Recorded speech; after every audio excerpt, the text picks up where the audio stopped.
Yes. So, investors and market analysts are predominantly overconfident in areas in which they have some knowledge, which we have already just discussed in all other classes. And if someone has some knowledge about petroleum industry, then she would have behaved as if the estimate about the prices of stocks of that petroleum industry or textile industry or IT industry that is absolutely correct. And however, there is no correlation between their confidence and greater success. Like yesterday, uh, Miss Jasri was talking about this illusion of control. So this is something related to that only. Like men generally overestimates their own abilities in areas like athletics, skill, leadership, sense of humor, etc. Whereas in reality, it is not fully correct. And the Singh and Bawal, they found that investors overconfidence is more with the companies that are known to them. Representativeness is something that making quick judgment based on mental prototypes, that based on someone's appearance and someone is belonging to a particular place or particular geography, we start making judgments about someone. Like a company is belonging to Gujarat, and that's why definitely it will be a very good company, and Narendra Modi will see give a personal attention to that particular company. Is a kind of representativeness.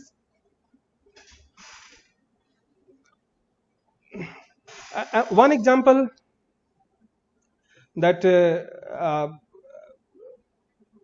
on a lighter note, when I joined my teaching in Dibrugarh University in the year 2003, so there was a person who was residing next to my door, and he came to me that Ranjit, you have you are a management teacher, and you can help me.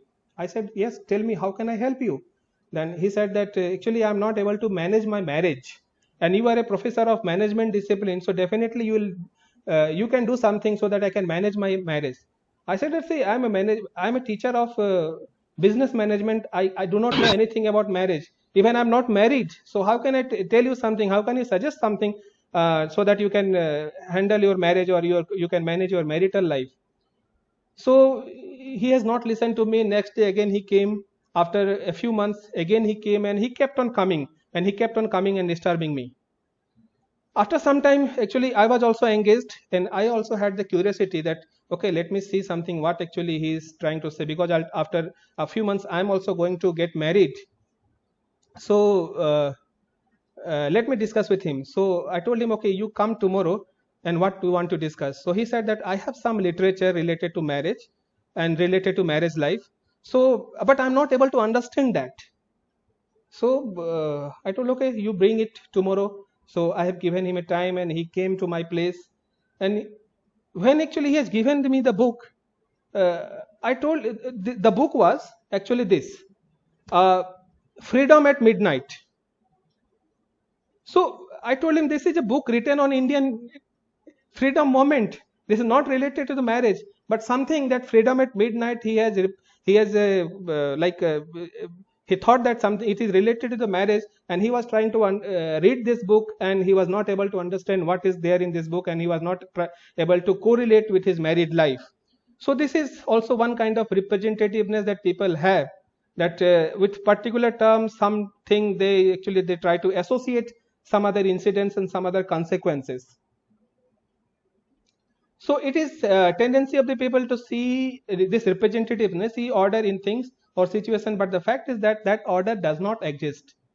Like freedom at midnight has nothing to do with the married life, but actually some people, that particular person was trying to see something related to the married life in that particular name itself. And it is also found common among people to often interpret their success as a result of skill, whereas the fact is that it is simply their accidental success. And Kahneman and Tversky have worked extensively on this issue and demonstrated statistically that many occurrences of this kind are due to luck and odds, but the reality is that people have a difficult time in accepting this fact in spite of the proof given mathematically. Conservatism. Being a student of accounting, we all know that this conservatism is one of the core principles of accounting, and this actually is commitment to the traditional values or ideas with opposition to the change or innovation. here in the context of investment or in financial decision making, people are normally, they tend to show conservatism. They are very opposed to the new ideas or innovation, and that's why anything new idea and new opportunities given to them, they rarely accept, or they have very difficulty in accepting that new thought or new ideas. So in finance, evidence has been found that investors underreact to corporate events due to their conservatism, and this may be in the earning announcement, dividend, or stock splits. Confirmation bias, we have already had a full session on confirmation bias, so I will not go into that. Simply just this slide is that it is a tendency to search for, interpret, prefer, or recall information in a way that confirms one's belief or hypothesis, and it also involves giving disproportionately less attention to information that contradicts one's hypothesis. And if people starts out believing in the efficient market hypothesis, they may continue to believe it in long run after compelling evidences to the contrary has emerged. Anchoring. In the very first class, we have discussed about this anchoring. That anchoring are basically this the reference levels in our mind, and whenever we have to make any decision, that anchor automatically that plays a role in our mind, and this is one of the basis of this mental accounting also, that some of the things, some of the deals that looks more lucrative, more attractive, and some of the deals are not looking very attractive. The example in the very first class I had given, that a popcorn which is priced 300 rupees in a PVR multiplex theater, and it's given that 50% off, and so you are getting it at 150 rupees. It looks very cheaper, but the same popcorn which is available on the street side, instead of 10, if that particular vendor is asking you 20 rupees, it will look very costly for a person. So this anchoring effect is there. So it's basically the reference point. Like the people who were born in the 70s and 80s, you might have seen this movie Amitabh Bachchan's Diwar, and there is a famous dialogue in that movie when this one protagonist is having dealing with another protagonist, that सौदा करना आपको नहीं आता, तो he says सौदा तो आपको करना नहीं आता अग्रवाल साहब, इस बिल्डिंग के लिए अगर 10 लाख भी ज्यादा मांग लेते तो मैं आपको दे देता, क्योंकि ये बिल्डिंग मेरी माँ के लिए तोहफा है.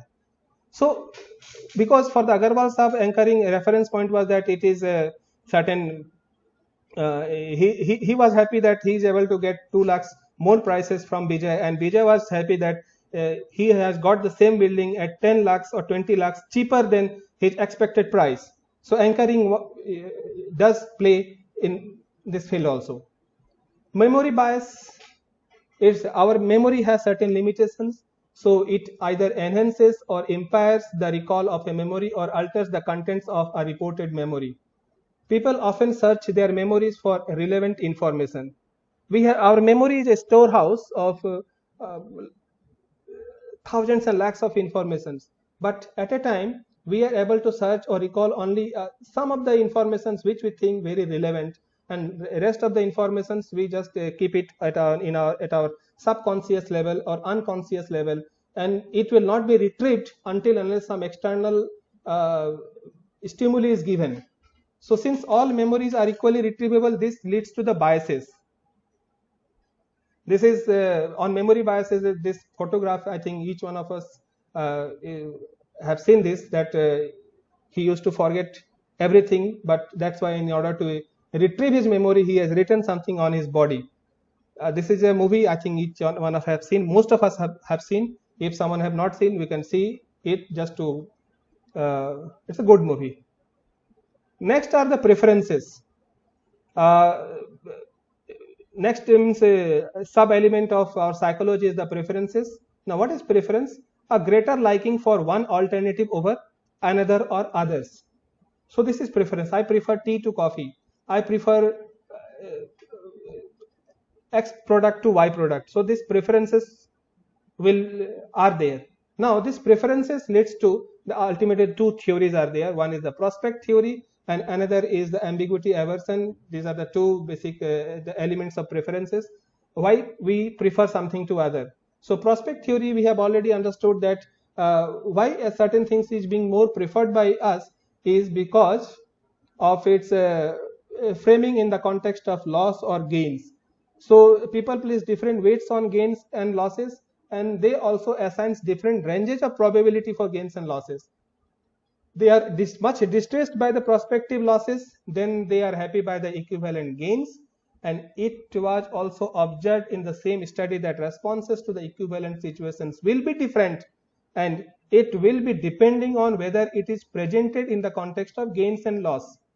And people are willing to take more risk to avoid losses than to realize gains.